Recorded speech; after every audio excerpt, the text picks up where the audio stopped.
O ex-presidente Jair Bolsonaro atingiu o menor nível de popularidade na internet dos últimos 4 anos. Os dados são do Índice de Popularidade Digital da consultoria Quest. Bolsonaro marcou 21 pontos no indicador, que varia de 0 a 100. Antes dos atos criminosos de domingo em Brasília, o desempenho do ex-presidente era de cerca de 40 pontos. Já o pico de popularidade foi durante as eleições do ano passado, em outubro, com 88 pontos. As redes sociais são um dos principais campos de mobilização do bolsonarismo. Durante boa parte do mandato, o ex-presidente usou a internet para fazer lives semanais e publicações diárias com informações do governo. Vamos ao debate? Lucas, eu começo com você. A gente está falando aqui da repercussão jurídica possível, mas esse desgaste em popularidade já está sendo sentido. Eu não sei se é só por conta dos atos de 8 de janeiro, não, Felipe. Eu acho que o Bolsonaro vem passando a imagem para o próprio público dele, a imagem de um líder fujão, fraco. Ele não vem passando a ideia de que ele permaneceria sendo um líder robusto e relevante. Ele não vem agindo de modo a preservar esse espírito de liderança, essa concepção. Eu acho que os acontecimentos de 8 de janeiro foram graves e foram danosos para a imagem do setor bolsonarista, mas eu não sei se isoladamente eles explicam essa queda de popularidade. Acho que é um conjunto de fatores relativos ao comportamento dele, de desaparecimento nas últimas semanas, a imagem que ele passou de fraqueza, e não ressoou bem junto ao público que o via como um líder forte, robusto, combativo. Eu acho que isso passa por aí também, não é só por conta do que aconteceu no dia 8 de janeiro, não. Obrigado, Lucas. É claro que esse desgaste, essa queda, vem depois do dia 8 de janeiro, mas como o Lucas colocou, não é só em razão disso. Jair Bolsonaro já vem acumulando aí motivos para ter esse desgaste? Eu concordo 100% com o que o Lucas disse. Eu acho que vem de antes. Não é boa a postura do Bolsonaro se ele ainda tem interesse em ter relevância política. Acho que a cada dia que passa a coisa fica pior, com a ausência dele, né? Com a forma como ele reagiu aos atos que poderia ter sido mais enfático. Então, eu tenho a impressão de que os bolsonaristas, como o Lucas disse, estão muito decepcionados e vão começar a olhar alternativas. Eu acho que, a gente já falou aqui que não tem vácuo na política, eu acho que o campo não esquerda, não PT, já está procurando alternativas de lideranças políticas, de debates de ideias que eles possam seguir, porque o Bolsonaro demonstrou ausência, demonstrou falta de liderança. Clarissa, a eleição presidencial, obviamente, está muito distante. A gente acabou de ter uma, a próxima é só em 2026. Mas a gente viu ontem Lula na reunião com governadores, Tarcísio de Freitas, governador de São Paulo, que integrou o governo Bolsonaro, se posicionando contra esses atos considerados antidemocráticos. Tem esse vácuo aí a ser ocupado. Romeu Zema também já faz algumas ressalvas. Toda uma turma ali que ficou muito próxima do bolsonarismo, eventualmente pode ocupar esse espaço. Mas nesse momento, o desgaste de Jair Bolsonaro parece que tem um peso maior. Ele predomina enquanto Lula está no poder e acaba se fortalecendo politicamente, pelo menos enquanto não chega a um Congresso mais hostil. A primeira coisa, assim, eu entendo o argumento de que essa queda de popularidade teria a ver com a postura do presidente Jair Bolsonaro, mas eu discordo. Eu acho que ela tem a ver com o poder. Eu acho que Bolsonaro perdeu o poder e isso interfere naturalmente na capacidade dele de manter mobilizada, manter fiel uma base de apoio concreta. Existiu aí uma ruptura do poder que ele tinha. Me parece que é menos a postura dele que eu acho assim risível. O presidente da República resolver parar de trabalhar, entendeu? Porque perdeu a eleição, mas ainda assim eu não acho que é isso. Eu acho que a base mais fiel dele, o bolsonarismo dito raiz, essa ala mais radical, continua ali. É essa turma que sobrou esses 21 pontos, talvez. Acho que a perda de poder dissipa uma grande parte da base de apoio que ele tinha até então. E aí sim, concordo totalmente com o argumento de que tem aí agora... Agravantes. Tem agravantes, mas tem principalmente um vácuo a ser preenchido. Ficou muito evidente nas últimas eleições, que há uma direita real no Brasil, existe uma direita no Brasil. Não é um grupo de meia dúzia de pessoas que resolveu votar no Bolsonaro porque ele tomou uma facada. Neste momento, a gente tem um movimento de direita no Brasil concreto que superou o Jair Bolsonaro, ele vai além de Jair Bolsonaro, ele não se restringe a ele. Mas esses grupos não encontraram uma alternativa e acabaram, mesmo com alguns nomes colocados, né? João Dória era um nome à direita que estava se apresentando, tentou ganhar esse eleitorado, por exemplo, não conseguiu. Sem uma alternativa, esses grupos acabaram votando em Jair Bolsonaro. Mas qualquer um tem dentro da sua própria bolha gente que votava no Bolsonaro, mas olha, eu votei no Bolsonaro, mas eu não sou bolsonarista. Tem muito disso. E agora a gente tem uma eleição onde a direita se fortaleceu politicamente, ganhou espaço no Congresso, ganhou espaço em governos estaduais e agora vão existir outras opções. Na próxima eleição, Jair Bolsonaro pode ser uma opção. Eu acho que tem muitas outras que vão brotar e muito possivelmente ele nem vai disputar com essas pessoas porque vai ver que o terreno mudou. Eu cito não só Tarcísio de Freitas, que vamos conversar, qualquer pessoa que já tenha convivido um pouco com Tarcísio sabe que ele é muito diferente do presidente Jair Bolsonaro, embora seja seu aliado, tem uma postura política muito diferente, relações institucionais são conduzidas por ele de forma totalmente diferente, tem uma visão técnica que destoa muito do presidente Jair Bolsonaro. E tem também nomes como Eduardo Leite, no Rio Grande do Sul, que é um nome à direita que vai se apresentar tentando conquistar esse eleitorado. Você tem Romeu Zema, que apesar ali sai, acho que com uma força política um pouco abalada, aí, porque se associou muito diretamente a Bolsonaro também. Vamos ver o que vai acontecer. Tarcísio de Freitas está montando um governo onde ele não deixou que São Paulo virasse o berço do bolsonarismo, que sobrou do bolsonarismo.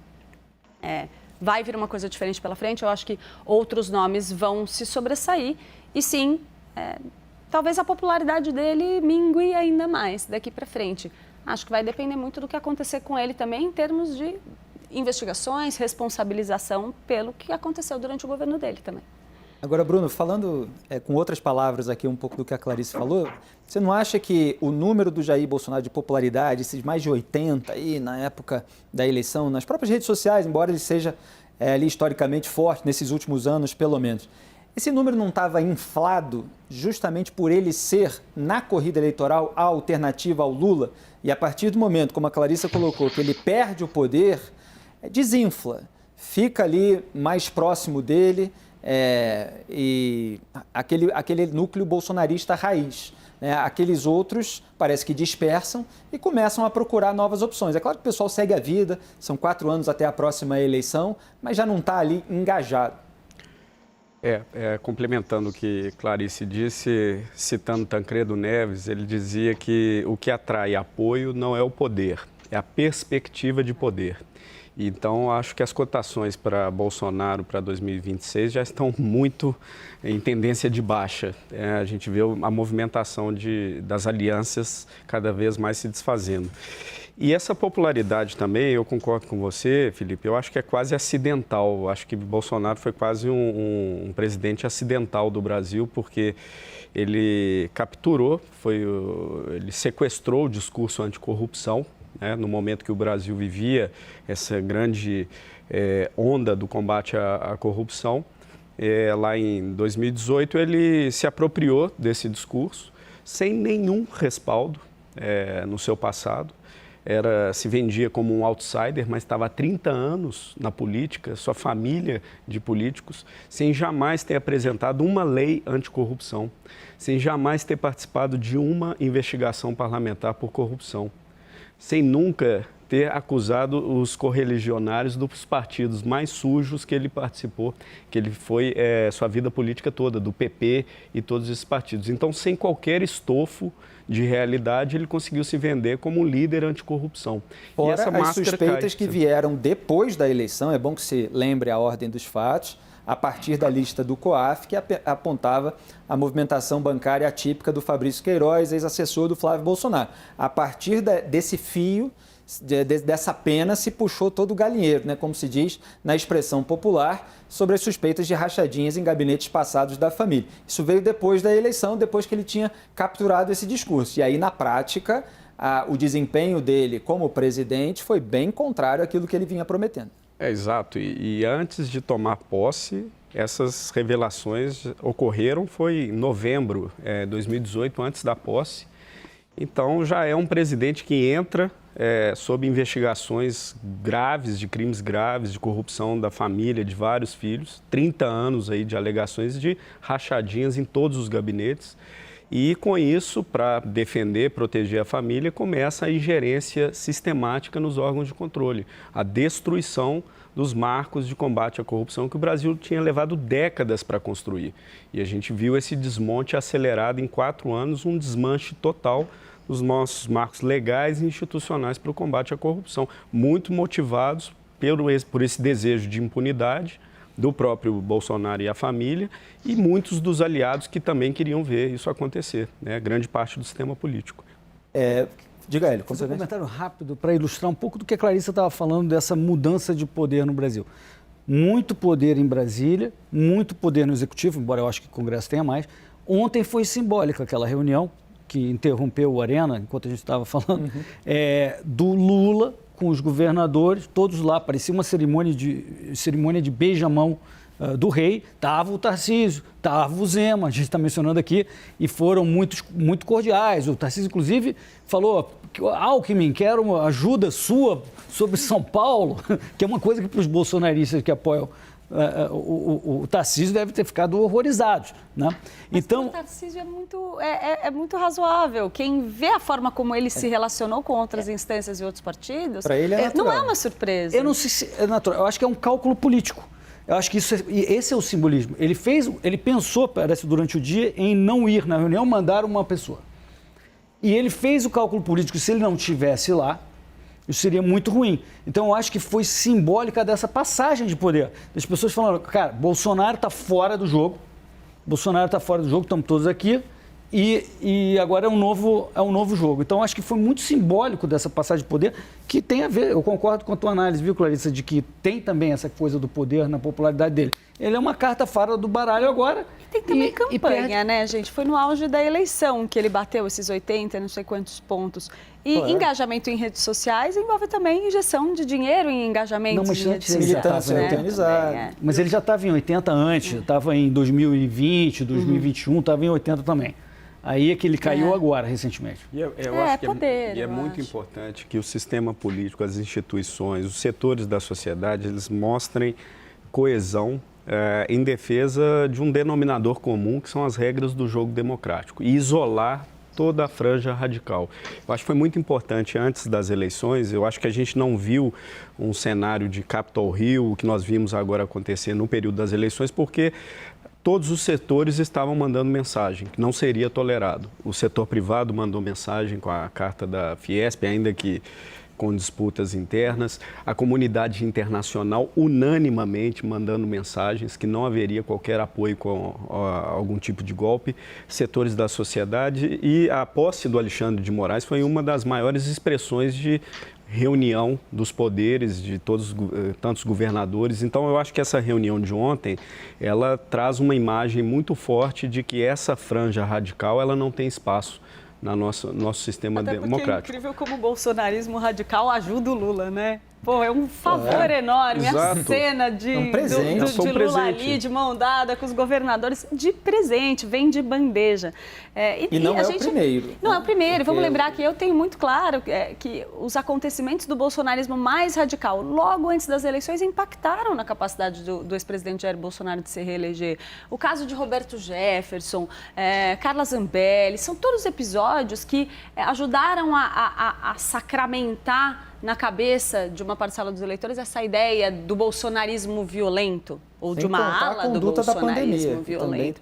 Sem contar com a conduta da pandemia. É um pacote. Agora, esse bolsonarismo devolveu a Lula a estatura que ele tem hoje. Foi esse bolsonarismo radical que ajudou a levá-lo até lá. E essa semana, provavelmente, a pauta seria os ministros, né? Uma ministra ligada às milícias, um ministro condenado de 6 anos de prisão. Essa seria a pauta, uma pauta de oposição ao governo, e esse foi completamente anulado. E se a gente vir um pouco mais longo no tempo, você está dizendo que o Bolsonaro criou o Lula de novo. Mas antes, o nós versus eles do Lula... Não digo que criou, mas eu acho que contribuiu. Contribuiu.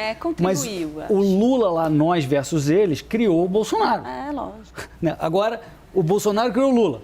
E aí o que eu estou preocupado, Felipe, é que a gente está vendo de novo o revanchismo que vai criar a nova onda, que é de novo uma bobagem. Por isso que a gente precisa pensar em apaziguar, não perseguir, porque senão vai acontecer de novo. Aí depois não adianta reclamar, né? Que veio um cara radical como o Bolsonaro. Bom, também é esse o cuidado que a gente tem que tomar. Muito bem, esse assunto rende muito. Eu tinha mais uma pergunta para o Lucas, que eu ainda vou fazer nesse programa, mas agora a gente faz uma pausa.